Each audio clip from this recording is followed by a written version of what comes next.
Up, everybody? I'm Dell. Welcome to Dell on Movies. And today I'm going to do something that I haven't done in a while, and that is I'm going to go through every movie that I watched in January. So this is going to be a recap of all of that, and I'm going to do it a little bit differently than normal, which is for most of these movies, I'm going to just rank them as I'm talking about them. I'm going to not rank them, but give them stars, rate them. So not rank them, but rate them. Give them stars as I'm talking about them because I know a lot of the past videos that I've done, I've given them stars already, and then I change my mind and I say, well, maybe it's this and maybe it's that. In the future, I realize I might change my mind again on some of these movies, but I'm going to go ahead and talk through them and see where I land on most of them. Now, the first couple you're going to notice I already have stars for, and that's because I just made that decision kind of as things were going on. So let's go ahead and let's take a look at what I watched for January. And I'm going to skip over the first movie. That first movie is with When Harry Met Sally. And the reason I'm skipping over that because there's another video that is either out or about to come out. And that is detailing the four movies that I watched for Huck's 52-week movie challenge, Huck over at Huck's Pop Culture Cafe. So I talk in depth about When Harry Met Sally. Just know that I'm coming out on the 3.5 stars with this one. And these next two movies have star ratings, but again, after that, you can see if you're looking at the rest of these up here, and these there's a lot more movies up here because January I got to watch a lot. Um, you'll see there are not star ratings for the rest of these. So let's go ahead with Ricky Stenicki, and this one was a comedy 2024. And this movie, this John Cena vehicle, and not just John Cena, but and there's my full written review if you want to go to my letterbox and read my whole thing. I'm not gonna read it, so don't panic. Anyway, one of the Farrelly brothers did this. I just realized that I didn't even think about that. But anyway, John Cena, Zach Efron is in the movie. Those are the big names in it, and basically these guys, led by Zach Efron, is a group of friends, and they make up a friend named Ricky Stenicki when they're young to get them out of some trouble that they cause. And as they age into their 20s or 30s or however old they are, they still use Ricky Stenicki as kind of a get out of jail free card or a way to get out of doing things with and for their families even. And it's finally coming to a head. They have to prove that Ricky Stenicki is a real person, and that's where John Cena comes in. He's not Ricky Stenicki; he's an actor they hired to play Ricky. Um, Interesting concept, fun, and it's got some really funny moments. It's got some really funny moments. There's I'm not gonna deny that. It's just I never got into the story at all the way they did it, and my reasoning is that the all of the characters who are around our friend group, they're idiots, and not in a good way. They're idiots to the point where how could you believe any of this ever, right? We never meet Ricky Stenicki. They never met Ricky Stenicki when they were younger, and this is including the character who plays Zac Efron's mom. Never met Ricky when they were younger, but full-heartedly believes in this person and swears they were at her house when they were kids. It's and she's not the only person, right? They all are willfully, not maybe not willfully, but they're all kind of ignorant to what's happening. And of course, they have to be this way for the movie to progress the way it does. I get that. It just kept me out of it for the most part. And that's why I have this 2.5 star rating on Ricky Stenicki.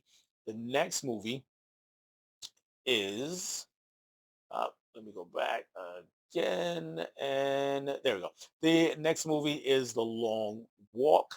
And this, of course, is a Stephen King adaptation. I was going to write a review for this. I did not yet, actually. I think I still might. But anyway, basic premise is that kind of a Hunger Games esque kind of thing. The world is kind of falling into ruin, or at least America anyway.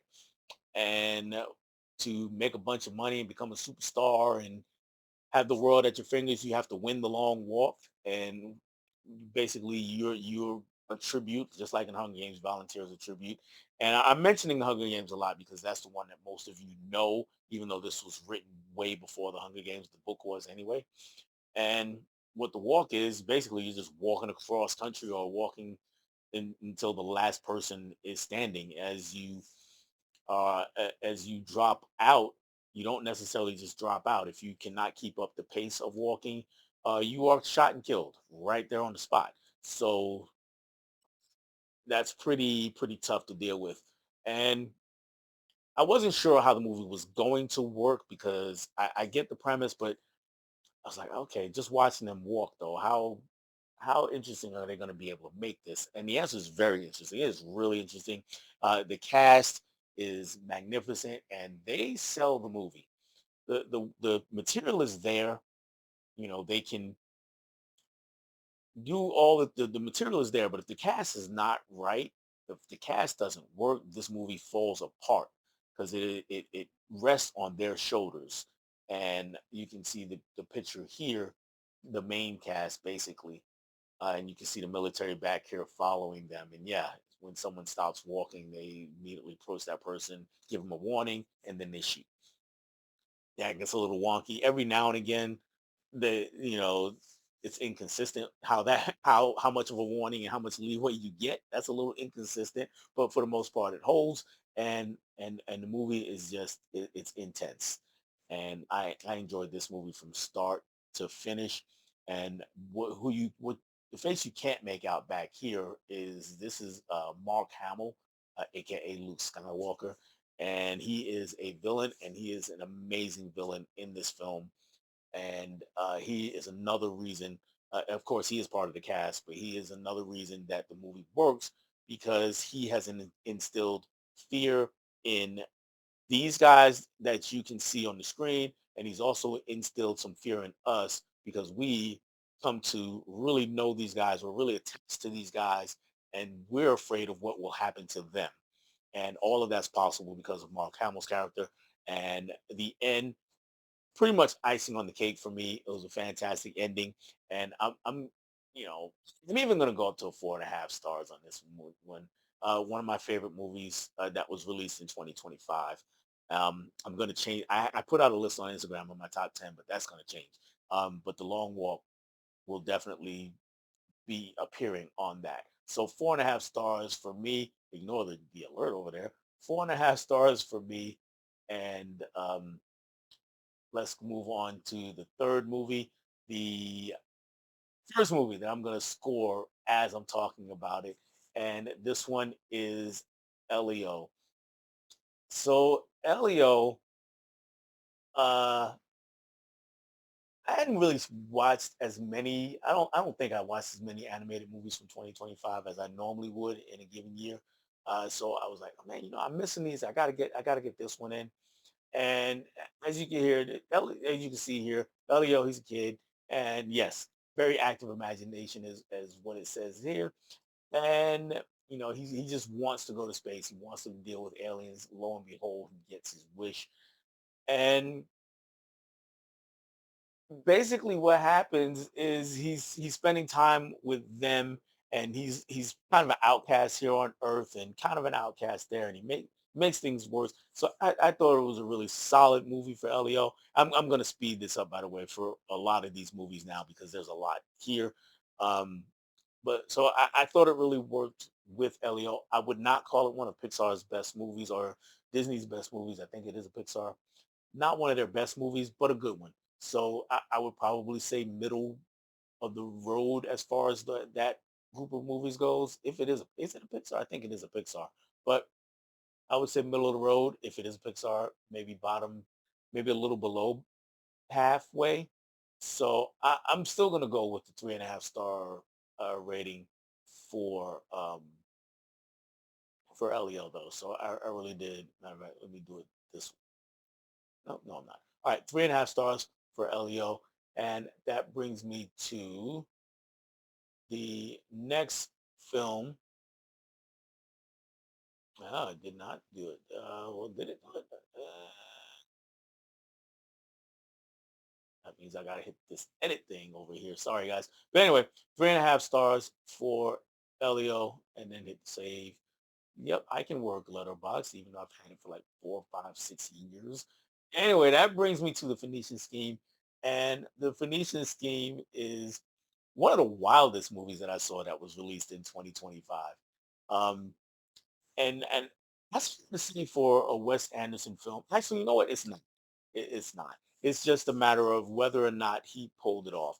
My big criticism of Wes Anderson lately is that he is so focused on his style that it takes away from the actual film, right? He's just dead set on everything has to look exactly like this. Because if you're into film at all, as soon as you look at the screen, you go, "Oh, that's a Wes Anderson film." That's what happened when I saw the trailer to the Phoenician Scheme months and months and months ago. I forgot what I went to see, but anyway, as soon as it popped on the screen, I said, "Oh, Wes Anderson film." My wife was like, "What are you talking? Who, what?"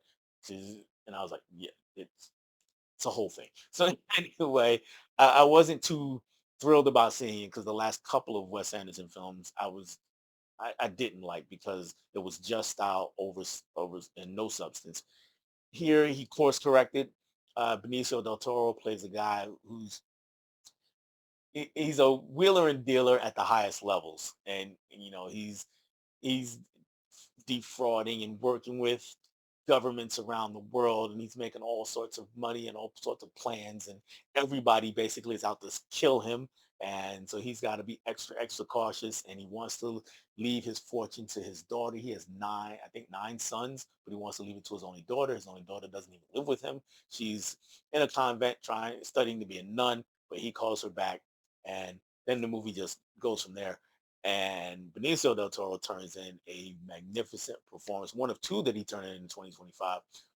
What's not on this list of movies that I've watched in January is one of the last movies I watched in December was One Battle After Another, which he was also great. Here he carries the movie himself and he does a magnificent job. It might be the funniest movie that I saw in 2025, which I was not expecting going in, even though I do think like the Grand Budapest Hotel was hilarious. Moonrise Kingdom, not as hilarious, was really sweet, and a few other of his movies that were really good are hilarious. But I think Phoenician Scheme is right up there for me as far as his filmography goes. One of his better movies, and I'm looking forward to just watching it again, honestly, because and I can't say that I've done that too often with too many of his movies, especially as of late. But I'm gonna start off with 4 stars. I'm gonna say 4 stars for there we go. Let me put it here. 4 stars for the Phoenician Scheme, and yep, there it is. Let's move on to Hedda. Hedda is an interesting film. Tessa Thompson is our main character, and she's kind of a socialite. She she's married and seems to spend most of her time just throwing parties and manipulating her husband. It's, Nia DaCosta directed, who, if you're not familiar with the name, she directed The Marvels. A better movie she directed was the Candyman sequel that came out in 2020 or 21. I can't remember which. Um, but here, like like I said, she's basically manipulating not just her husband, really everybody around her, and she's got and she's pretty openly bi, and well, you know what? I don't know how open. Yeah, it seems to be one of those things that people know, but it's not like like maybe not everybody. I don't know. It's hard. You got to watch the movie to see what I'm talking about.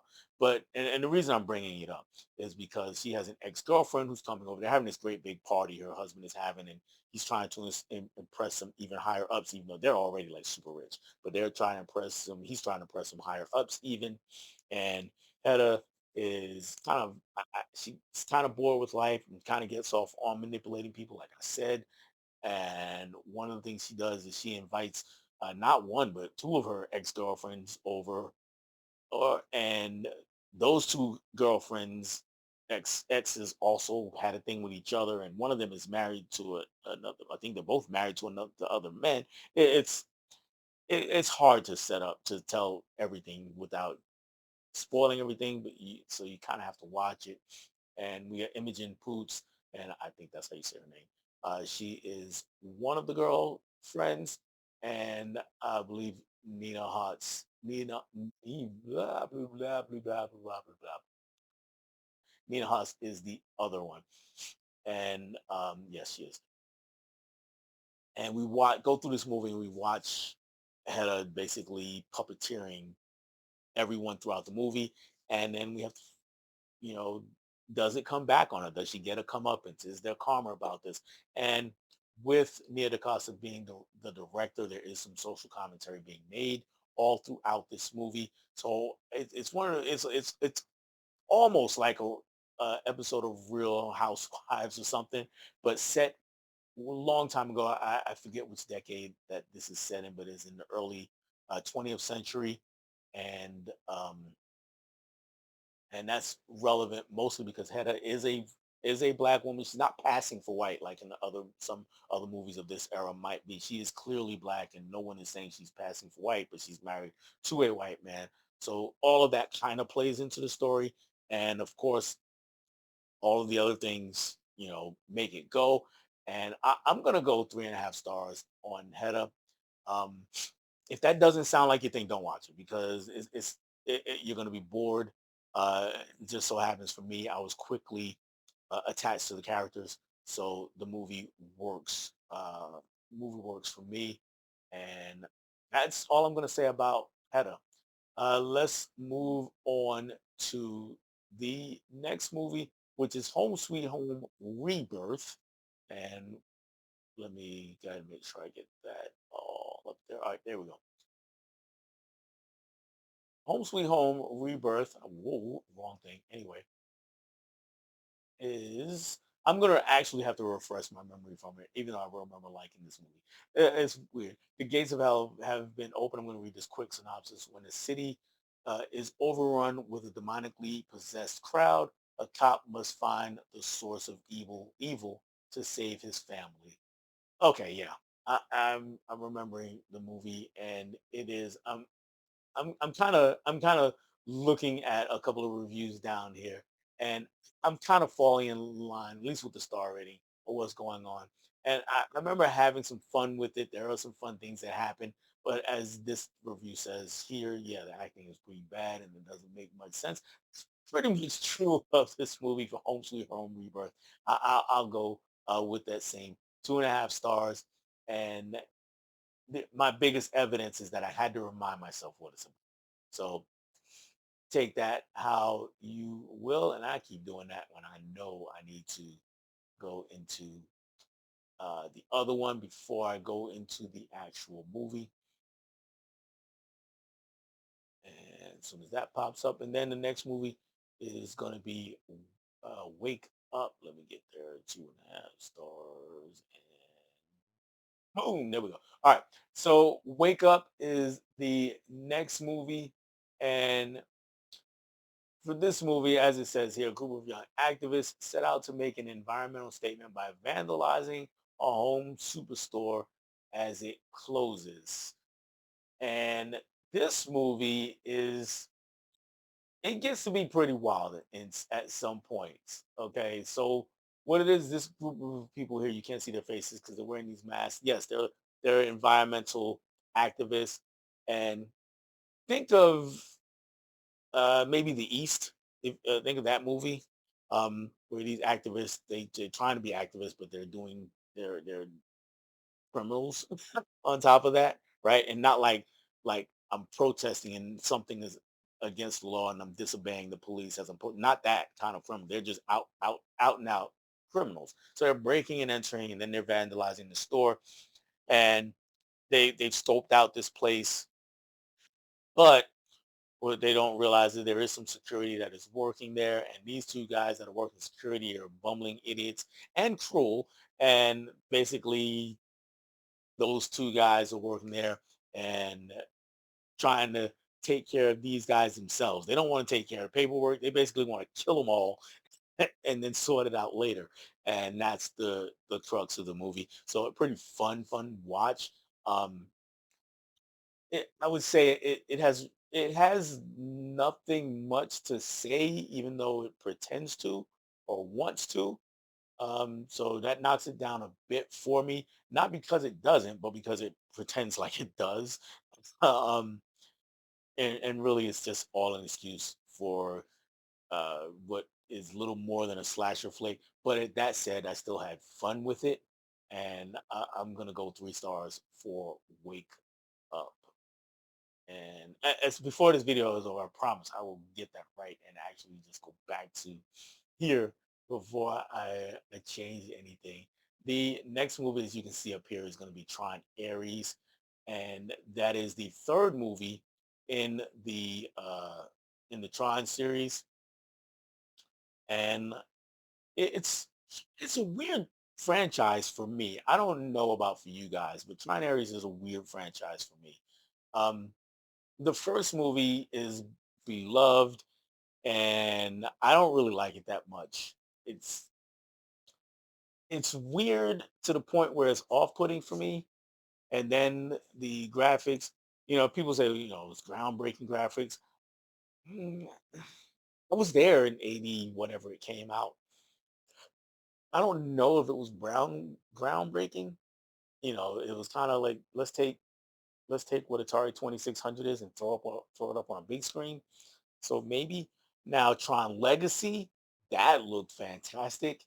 And even though the movie itself, the way the story, the mechanics of the plot, all of that stuff didn't quite work. The visuals carried the movie over the top.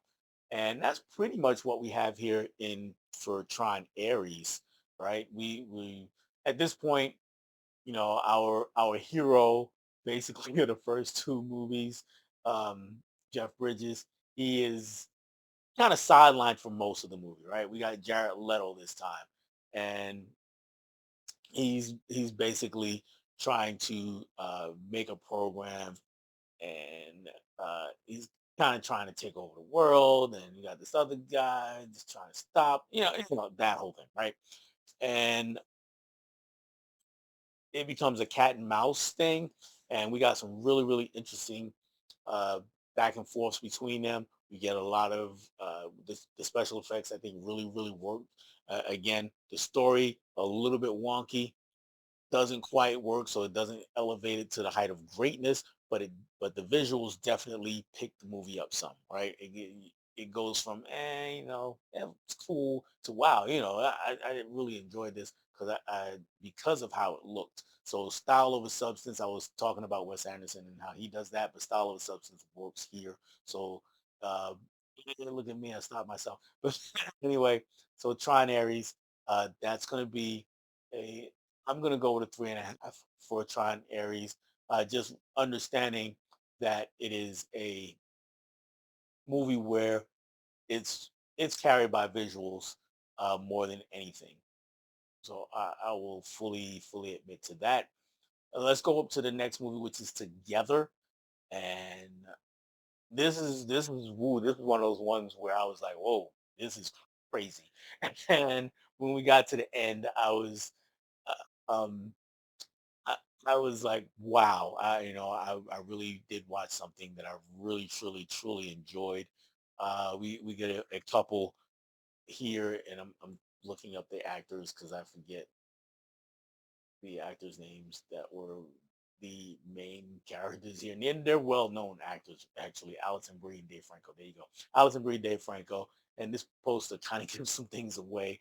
But anyway, there are a couple. They just move into this house in this weird neighborhood, almost kind of gets the burbs feeling. And she's in class and has a professor who's kind of weird and creepy, and basically they have this thing where they're trying to not necessarily trying to, but they're almost like being indoctrinated into a cult. But they're basically saying, hey, you guys are here together. We're trying to strengthen the union between you, and I'm gonna leave it at that because I'm struggling to talk around it. Is what I'm doing. I'm gonna leave it at that. I will say that if you enjoyed the substance, this is a movie that you will probably enjoy also. Um, yeah, I'm gonna leave it at that. If you enjoyed the substance, I would definitely give this a watch, and I'm gonna go 4 stars for Together.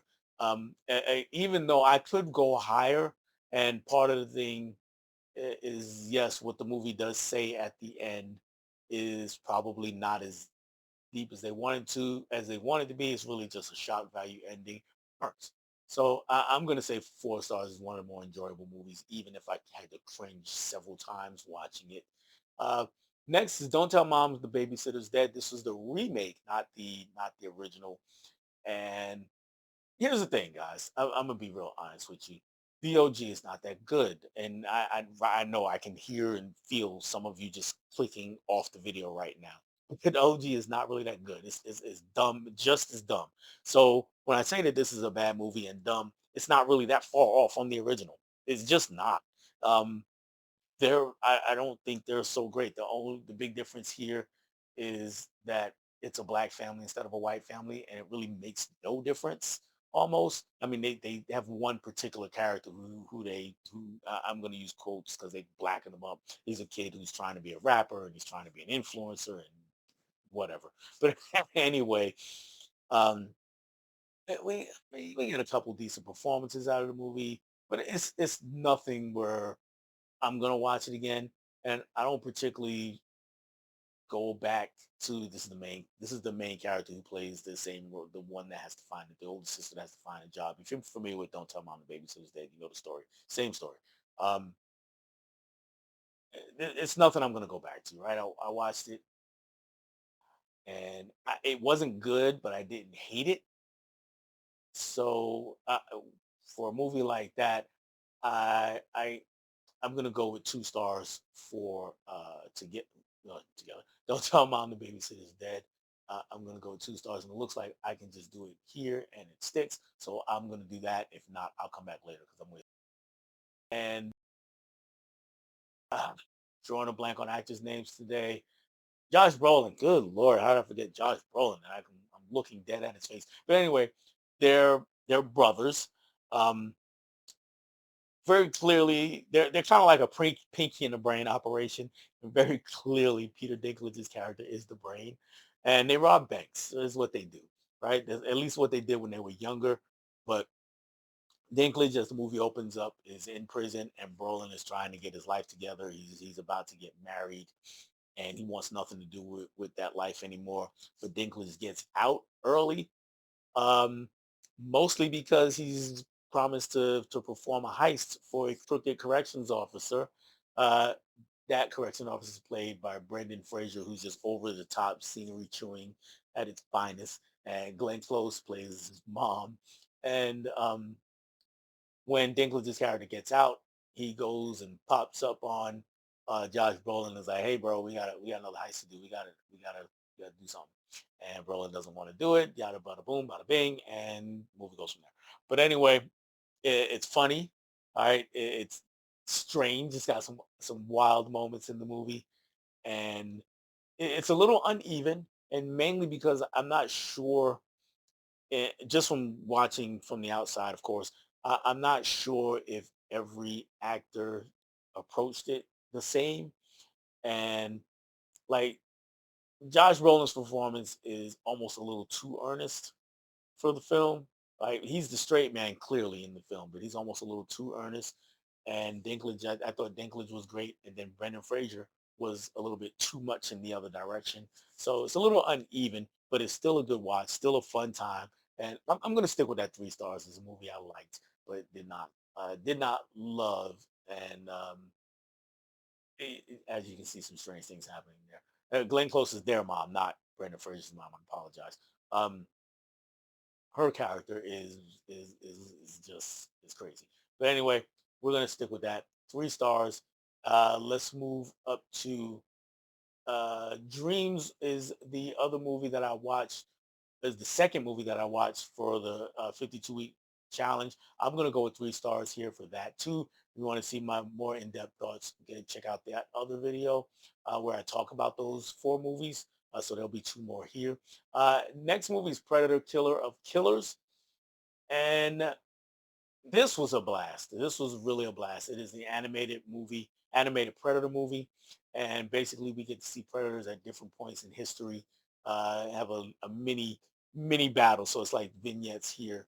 Uh, throughout the movie, starting with we get as a Viking raider here earlier, female Viking raider. Or I don't know if they even had those. Maybe they did. Maybe they didn't.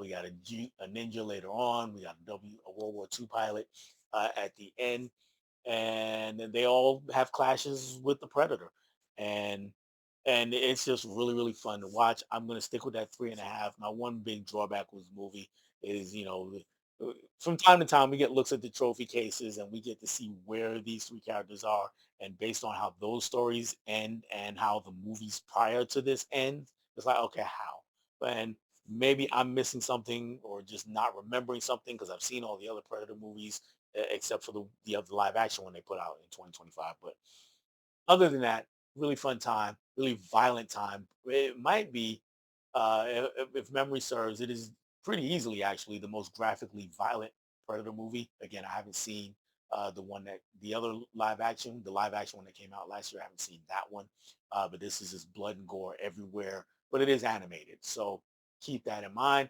Um, that will take me to the next movie. Let's go ahead. Yep, 3.5 there. Next movie is The Rip. So I did rank a couple of these. Anyway, The Rip is a not really a heist movie. Well, kind of a heist movie actually. So this movie we get Ben Affleck and Matt Damon back together, and that's cool because you know that they have chemistry from their real life friendship. So that's one of the things that makes it work. And then we got Stephen Yeun, Tiana Taylor. We got a pretty good cast surrounding them. Scott Adkins shows up here.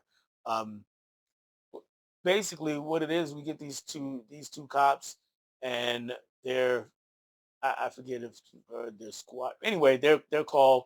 They get a tip about a bunch of cash being hidden in a house for the cartel. Not necessarily the cartel is not necessarily there, but they have money stashed at this house.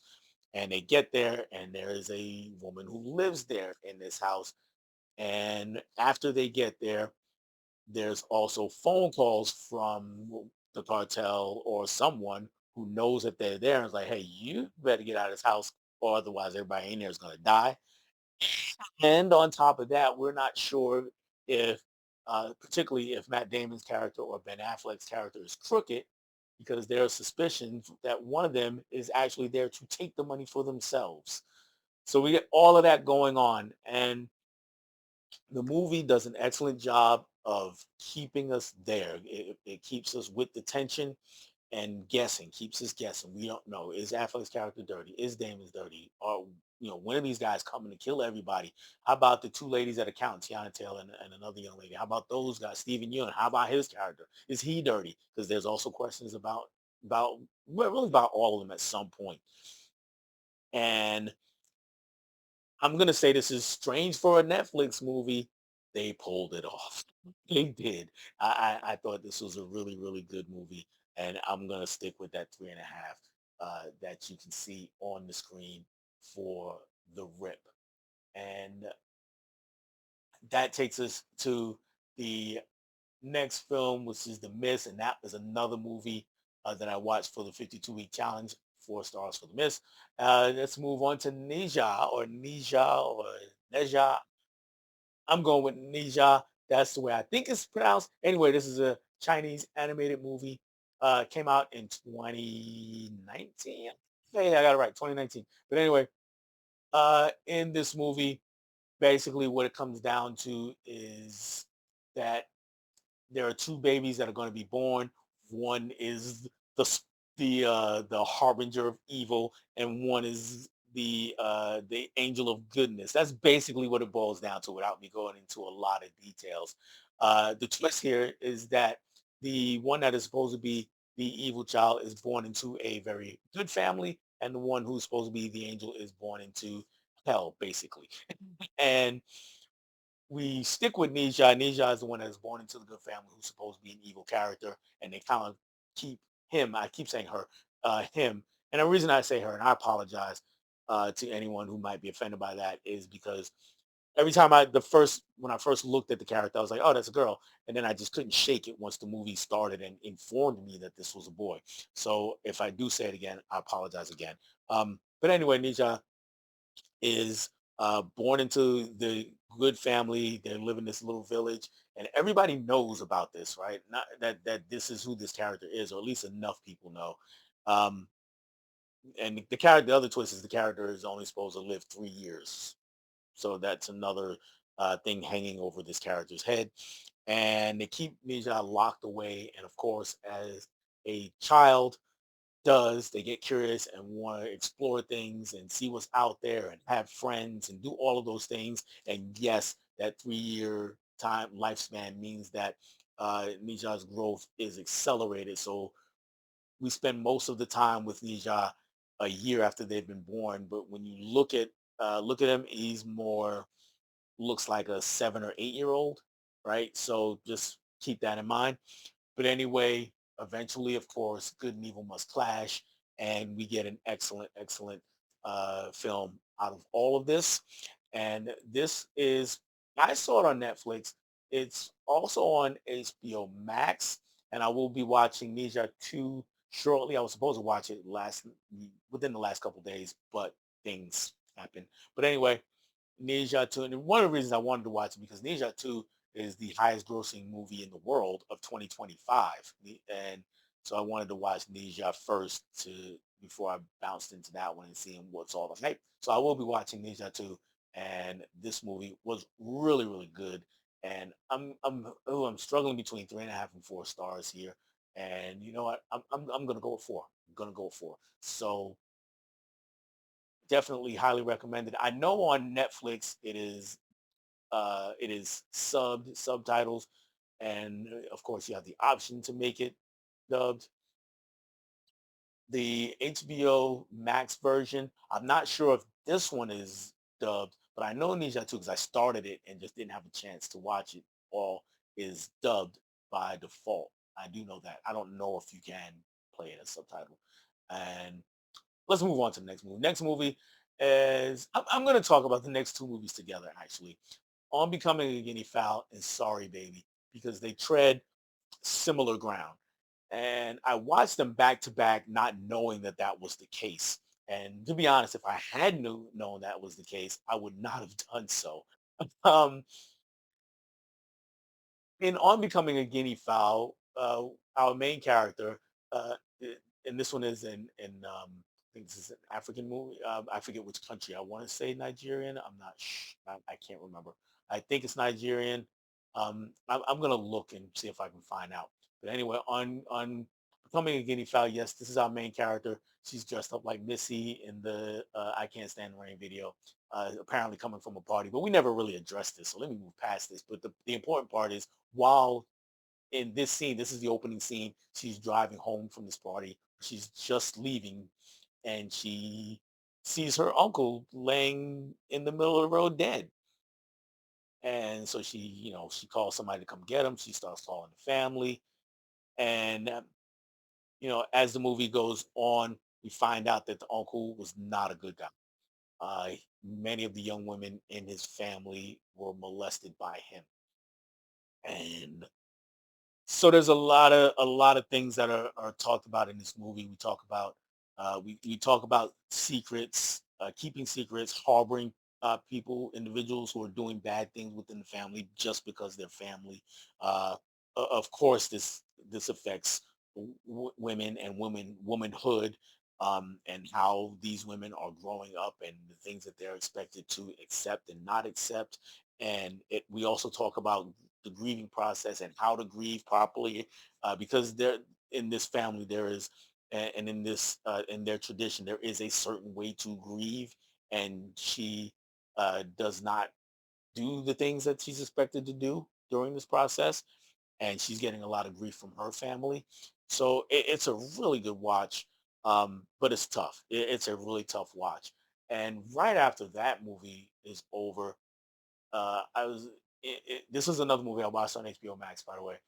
Right after the movie was over, uh, it, you know, another movie is getting ready to start, and I was actually in the middle of doing something where I was cooking actually, and I have my hands full of raw food, and I'm like, "Sorry, baby, was good." What's that? Not knowing we are dealing with the same thing in this movie, and here our main character Agnes, as you can see, and she's had some things happen to her, and she's right off early in the movie. This is Agnes over here. She's got this she's got a boss that she likes, and she's hanging out. Well, not a well boss, project manager. I can't remember, but either the particulars of it. The important part is she's raped, right? And then the movie shows her dealing with it from that point forward. This is her best friend. But anyway, so it's back to back movies like this, and it was like, geez, what did I get myself into? Fortunately, though, both movies are excellent. Both are excellent. And I'm gonna go and even though it seems like I'm handing them out like candy, I'm not one who's big on 4 star, handing out 4 stars and up generally. But even though in January it seems in any year for me, January, December, maybe February, I seem to hand out more of them because I'm catching up on the movies that came out at the end of the year, the Oscar bait kind of stuff, or stuff that considered Oscar worthy. So I'm gonna go 4 stars for both of these movies. I would check both of them out. I would separate them. I wouldn't do what I did. Do not watch them back to back. Um, if you're gonna watch one, watch something happy afterwards, and then do the same for the other, whichever order you watch them. Um, let's move on to the rewrite. And the rewrite, the rewrite is a movie that had a lot of potential. In this movie, we got this young man here. Let me see if I can get a bigger picture of him. Um, wait, no, that's it. So a little bit, but anyway, he's a screenwriter, and he's basically sold a screenplay, but the people he's selling it to, they want him to do some rewrites. They're not completely happy with it. And basically, as you can see, he's a young black man. Basically, the people who's selling it to, they're white, but basically they want him to blacken it up, basically, right? Either throw some more trauma in there, some more tragedy, or make it more hit, those kinds of things. And he is struggling. He's struggling with this. So he has a group of friends. One of his friends is actually his agent. They're all young black men, and they meet, commiserate, converse, and do all of those things together. And his work comes up a lot as the subject, as it should. I mean, that's the focus of the movie. So basically, this has a lot in common with American fiction. Not as good, um, but an interesting watch nonetheless. Um, I'm gonna stick it with a 3 star rating. I will say it definitely has its faults, and it really goes from 2.5 to 3 stars for me, basically on what it's trying to do. It doesn't fully succeed, and I know that may be a little bit hypocritical because of something I said earlier about another movie, but it does try the thing where I think with the other movie it thinks it did the thing but did not really try it. Okay, so let me do that. Let me say that. So the rewrite, 3 stars, and Boy Kills World is next, and this is a wild ride. I somehow missed it when it came out a couple of years ago, and I did really enjoy this one. Um, as you can see, this is Bill Skarsgård, and a real different from what he's been doing most of the last half decade or even full decade, because it came out what 2017, and he's been a villain ever since. Well, here he's the hero. He cannot speak. Um, he cannot hear, and all he knows is that his family has been killed right in front of his eyes, and he's fallen in with a guy who happens to be a martial arts master, and he learns from this guy, and he wants to take revenge for the death of his family. And it's crazy what happens once he is turned loose, or turns himself loose, as it may be. And I'll leave it at that. 3.5 stars for Boy Meets World. Next up is The Monkey, and this is an odd watch for me. This is one of those movies where, early on I'm really in it, and then kind of a lull in the middle somewhere and I'm not as in it, or some things happen, kind of take me out of it. And then at the end, I'm kind of in it again. And so it's kind of an up and down experience for me, but it is definitely a fun watch if you're a horror watcher. Um, in the movie, as you can see, yep, that thing right there is just a wind up doll. You wind it up and it starts drumming. Well, every time that that happens, somebody dies, and they die in horrific ways. And he belongs to this pair of twins who it just falls into their lap basically, and uh, they wind up using it purposely sometimes, and then one wants to get out of using it, and they're not on the same page, and it's that kind of thing. And I I have fun with it. I really did like the movie in the end, but like I said, it's got some dips in it, and 3.5 stars for the monkey. And interestingly enough, and this is just kind of a side note, I'm not sure, like, when at the end of everything, after I've seen all the 2025 movies I want to see, I'm not sure this would make my top 10 horror movies because it was such a strong year for horror. I just wanted to throw that out there. But yeah, 3.5. In any most years, it would probably be near the top just with a 3.5 star rating. But I'm gonna say I don't think it's gonna. I'm not sure it's gonna make my top 10 this time. Cold Three. This movie is this movie is crazy also. And in this movie, we got Rainn Wilson. And hey, I didn't draw a blank on an actor's name for once. He is an EMS worker, and he's a paramedic. And he's been doing it for 19 years is what we're told, and he's burned out. He's ready to quit. He's looking for another job. Nobody likes working with him because he's a jerk. And this young lady in the back, only well, before I get to her, this is the only person who likes working with him. That's played by Lil Howery. Most of you, a lot of you might know him from Get Out. He's also been in sitcoms, and he's a stand-up comedian. But anyway, I mentioned him for a reason. I'm going to come back to him in particular.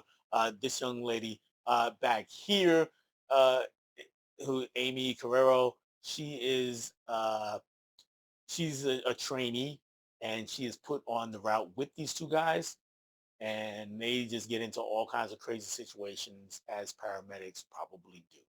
Uh, she's not always fond of how he likes to handle things, and Lil Rel's character kind of lets him handle things mostly. He steps in when he needs to, but he does kind of let him, take the wheel. And we watch the dynamic between the three of them play out, and we get relationships that grow, and it's a fun movie in that way, but it's also a very abrasive movie because of Rainn Wilson's character. That's the way he is, and so he's a hard character to get to like. You eventually like him, but it's not easy getting there. And her character back here, we always like because she is very clearly a voice of reason, even though she's not always correct.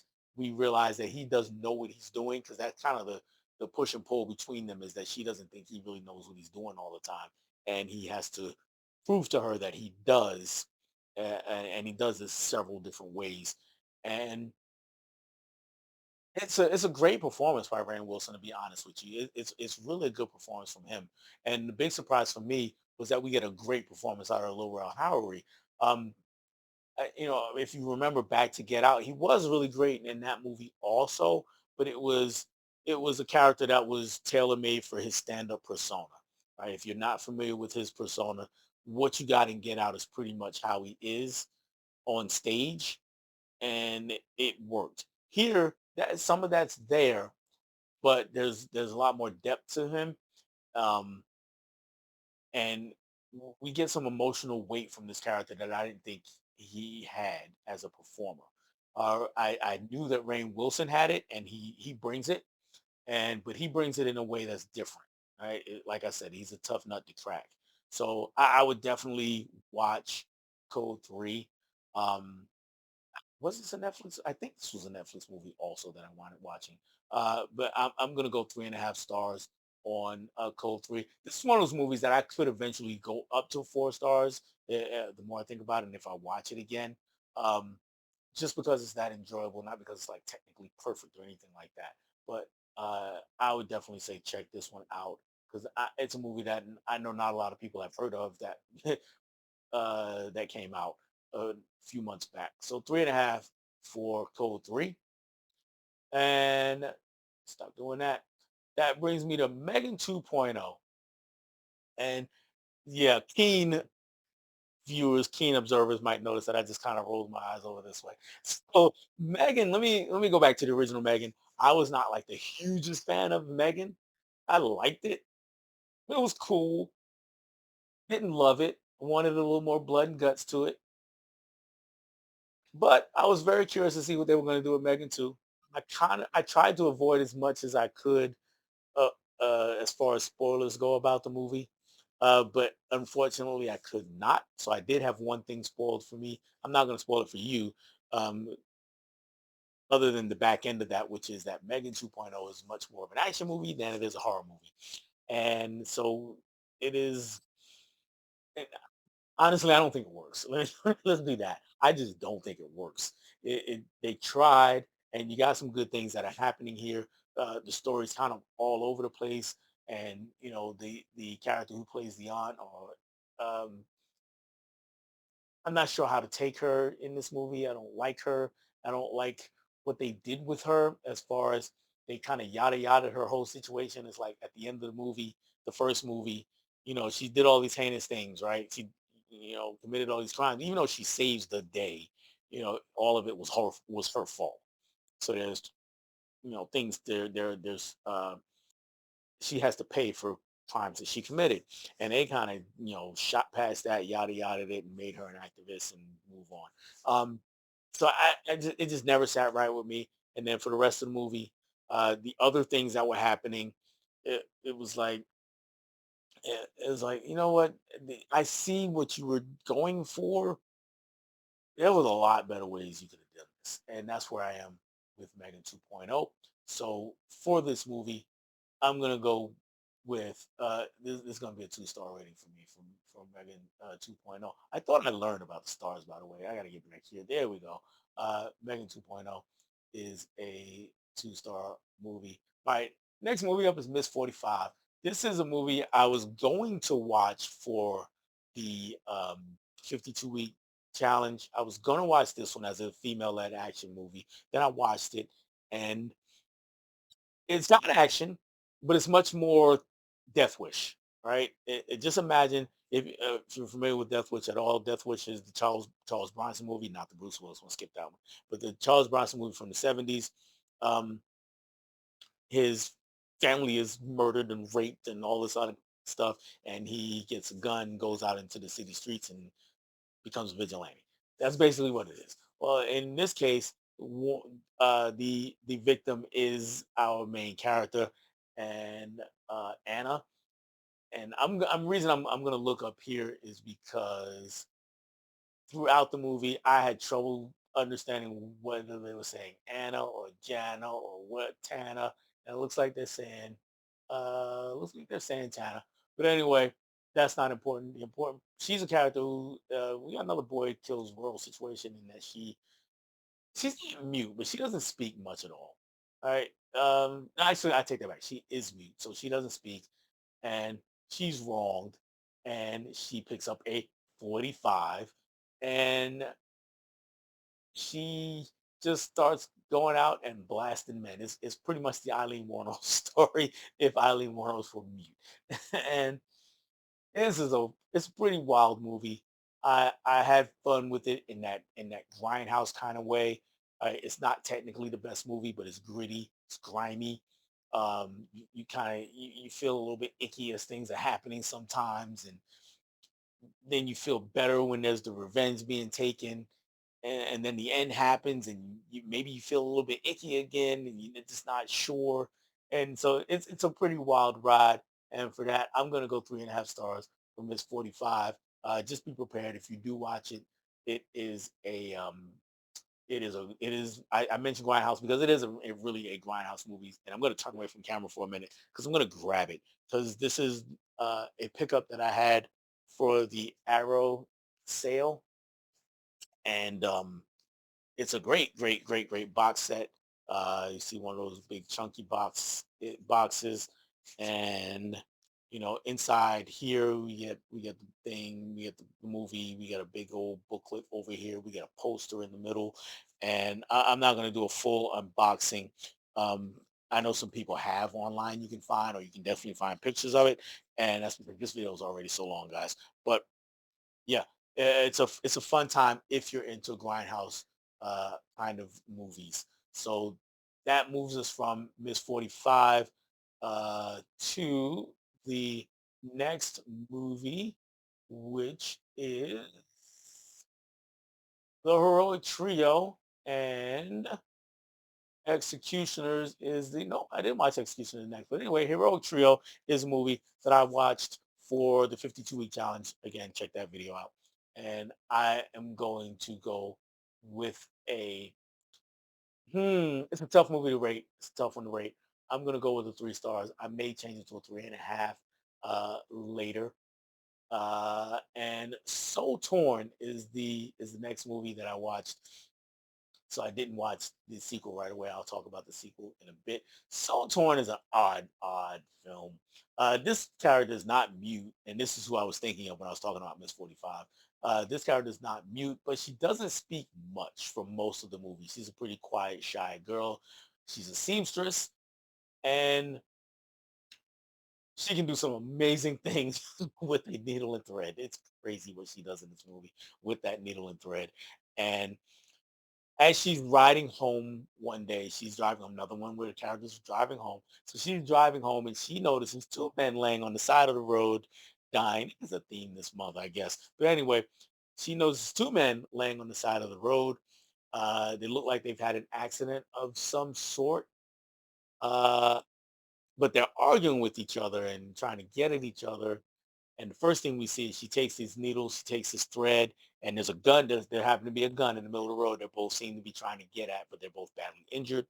And she, rigs up this whole system where the to the gun attached to the back of a car, and it's gonna zoom down when she drives off. It kind of zooms down between the 2 men, and they pick up. It's wild what happens, and that kind of sets the stage for what goes on. The movie is about choices.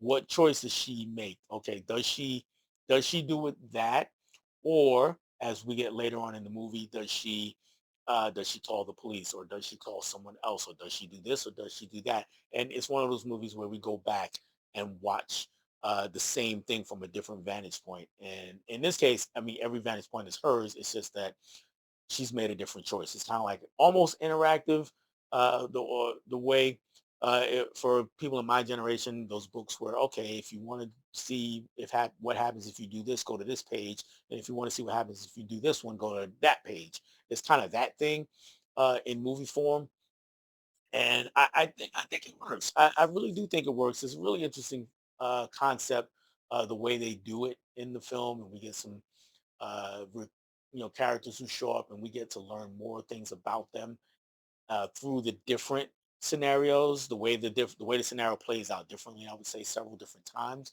So this is another one. I'm gonna go 3.5. I'm gonna go 3. I don't think this is a movie that I would ever go up to a 4. I might drop it back to a 3. Um, 'Cause there are some issues with the film, but I would say it's worth a watch. Soul Torn is the name of it again, and I want to say that this is one that my daughter found and introduced me to. Next movie is The Luckiest Man in America. This movie, um, it's based on a true story. If you remember the game show Press Your Luck, back in the 80s, I used to watch this show anytime I had a day off from school, right? If I had either a day off from school, I was out sick, whatever the case may be, I was watching Press Your Luck because they had the coolest thing in the world, we thought back then. They had this board and do things would go around and you had to press it and you could land on a vacation, a bunch of money, some other prize, or you could get a whammy and you lost everything. And the whammy, they had these cool animations that came across the screen, like swept all your money away and stuff like that. But anyway, that was the show. And there is a guy who went on the show and he suddenly started he started winning at a rate unprecedented rate, and it seemed to be impossible what he was doing. They were trying to figure out how he was doing it, and that is the crux of the movie. That's the entire thing, and yeah, you can see Paul Walker Hauser here. Um, and it's really, really pretty intriguing movie. Um, Quiz Show maybe comes to mind. I don't think I really have to rewatch Quiz Show. I haven't seen it since I was 12, if I've even seen the whole thing. I don't think I've seen the whole thing, to be honest with you. Um, there was a documentary about a guy who did a similar thing on The Price is Right. That was pretty good. So think along those lines. But it is an intriguing movie, and I'm gonna go 3.5, and mainly on the strength of the performances, really, because the performances kind of carry this film. Because aside from our man here, we got Walton Goggins, we got Shamir Anderson is good. David Strathairn is David Strathairn. He's always good. So we got a really strong cast doing really good work here. So I would check out The Luckiest Man in America. And that brings me to the next movie is 2, The Executioners. And that one is the sequel, like I said, to Heroic Trio. I talked about it in that same video for the 52-week challenge. I'm going to drop this one down to 3 for that movie. And Americana is the next movie. And this is another one of those movies that I struggled with.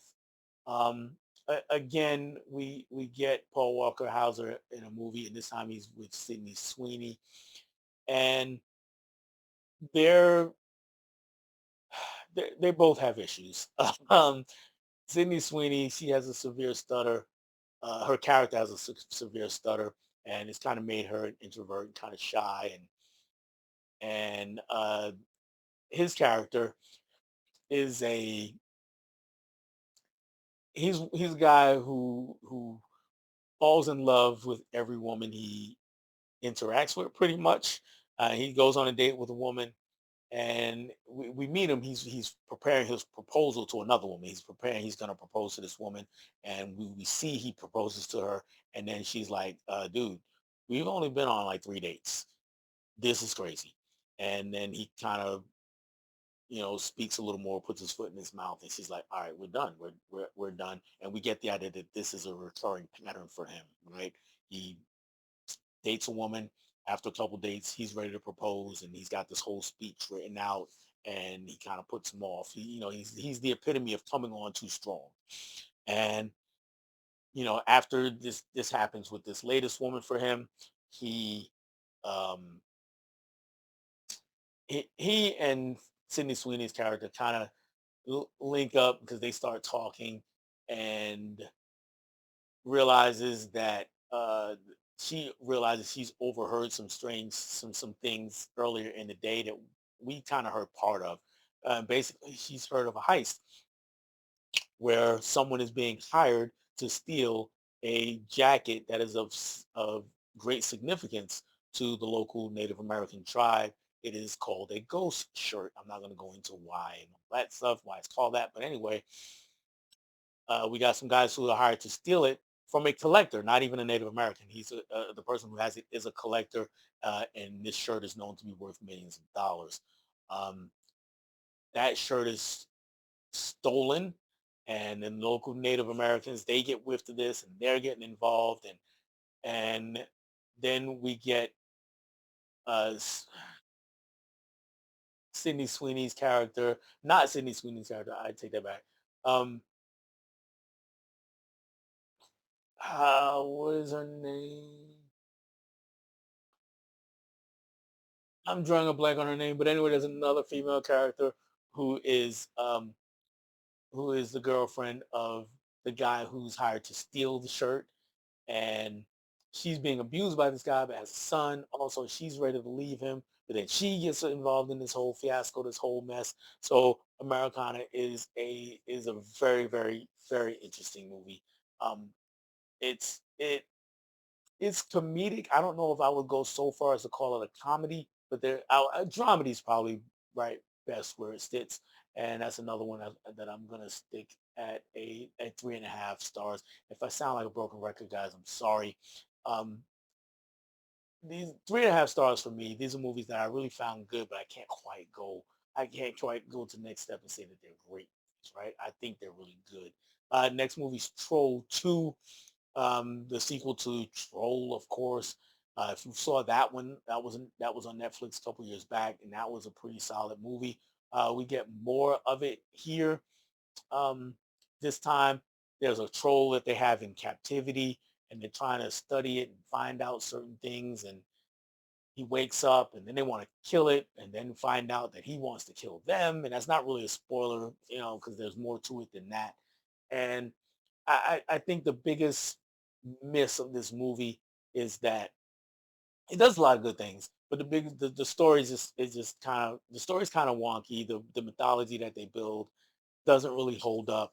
Um, and then there's another character here. If you As you can see, there's two trolls on the poster. See if there's not one here, but there's two trolls on the poster, and one of them we really should spend more time with, and we don't, and that kind of hinders the ending. So I'm going to drop Troll to 2.5 stars. I didn't hate the movie, but it just didn't quite work for me. Okay, so Troll to 2.5 stars, and that's going to move us on to another movie. Are we at the end? We're getting there, guys. We're getting. Thank you for sticking in here this whole time. But yeah, 2.5 for Troll 2. Shadow Force is the next movie, and my luck is pretty much running out at this point. Shadow Force is with Kerry Washington and Omar Sy. Kind of a Mr. and Mrs. Smith situation, but they're both secret agents, and uh, they wind up. She winds up on the. They both wind up on the run. Let me put it that. They both wind up on the run after mission gone wrong, that whole thing, and they're married and they have a child together. But Kerry Washington's character goes off on her own. And her deal is she's trying to um, protect the family from afar. Basically, Omar Sy, he's with the son and raising the son, and then later on, bada boom, bada bing, things happen, and Kerry Washington comes back into their lives, and people are trying to kill them and their son, and we get big bad guys. So all in all, it's kind of fun to watch, but I don't think it quite worked. The ending works a little bit better. The best characters in the movie, for me, were played by Divine Joy Randolph, who was up for Oscar. I can't remember if she won, but she was up for Oscar for um, the movie where they were out over Christmas break. Jordan, I'll put it down here on the screen somewhere. I can't remember the name of the movie. But anyway, she was up for Oscar for that. She was great in this movie. Method Man was great in this movie. The chemistry they had was great in this movie. They kind of provided all the comic relief and kind of saved the movie. And I really enjoyed them better than the two main actors. And I do like Kerry Washington on my side normally, but they were just okay in the movie, and the movie itself was just okay.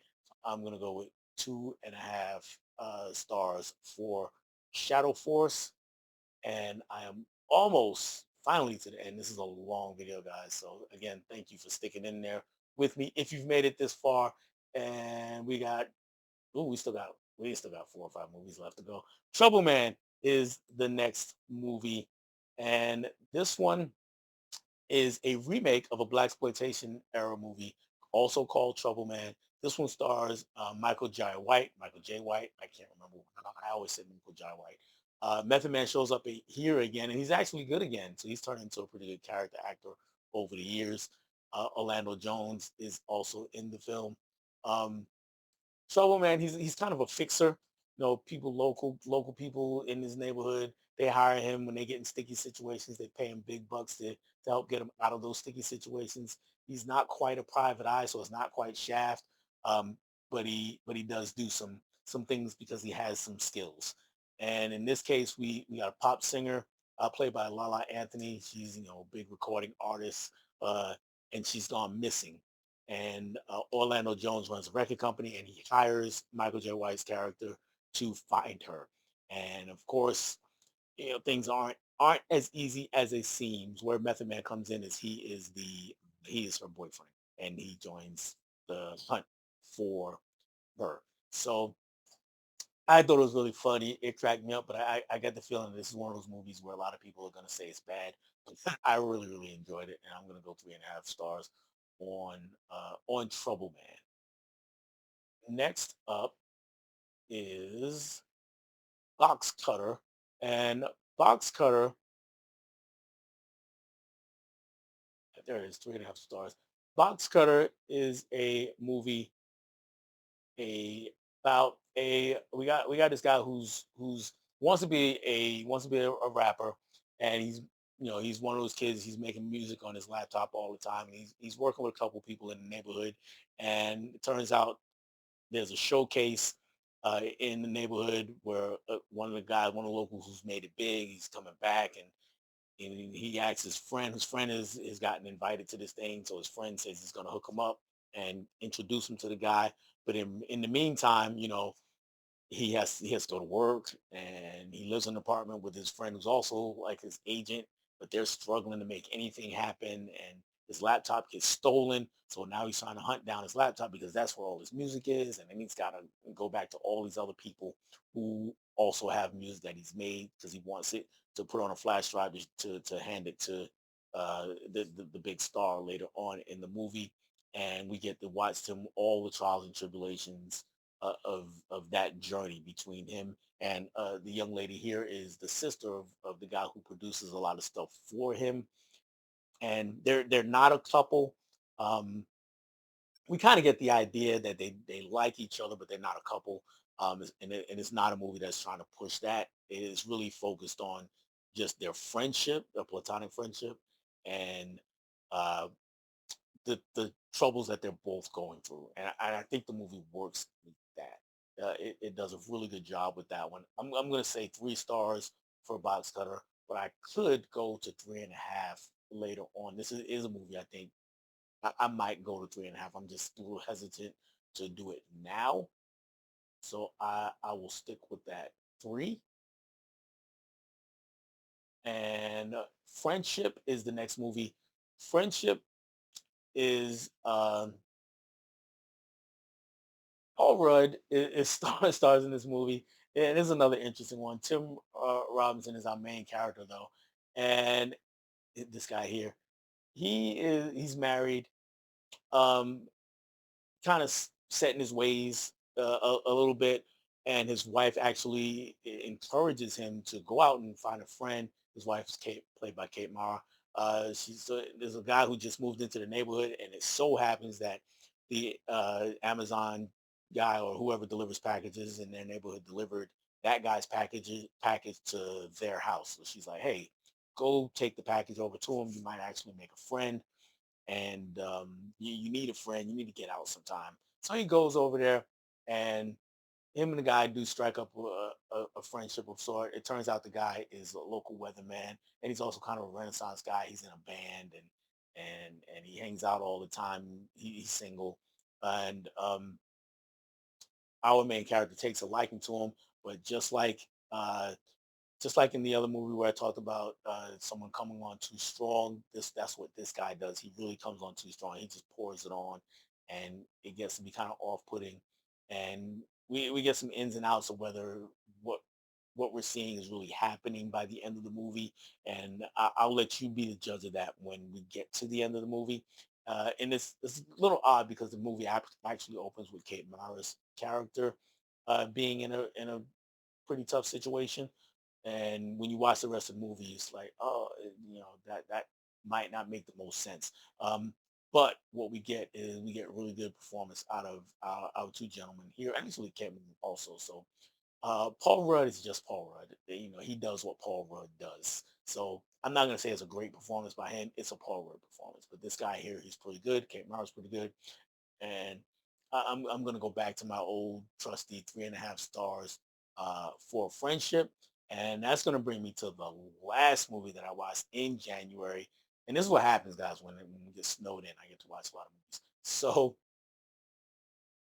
last movie is a Minecraft movie, and let me get this friendship thing here. I watched this movie, and I'm not gonna go through this whole synopsis with the Minecraft movie. Either you know what it is or you have no clue, and it doesn't.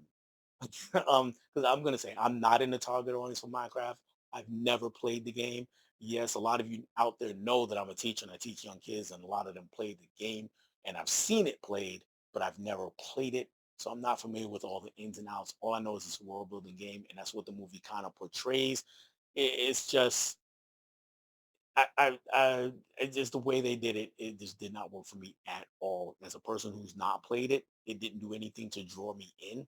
It's a movie purely for people who are fans of the game, and as such, it didn't work for me. And then to make matters worse, Jack Black was on 1,000 the entire movie. That didn't work for me. Jason Momoa was also on 1,000 the whole movie. Didn't work for me. Uh, basically, basically, this was nails on a chalkboard for me. Okay, I mean, we got some other characters who weren't that bad. Daniel Brooks is good. Emma Myers, Sebastian Eugene, and they were all pretty good. But my two main guys were just too much. And the graphics, or the I say graphics because of the game, but the special effects on it, it works to make it look like a Minecraft game. So it works in that aspect. I just hated every second of this movie. So I'm gonna jot this down. I'll give it something for the way it looked, and because that worked. And I'm gonna go down to 1.5 stars for a Minecraft movie. That's all of the movies. If you made it this far, I really, really do appreciate it. Thank you for hanging out with me. If you've been here before, thanks for hanging out with me again. I catch you on the next one. Bye.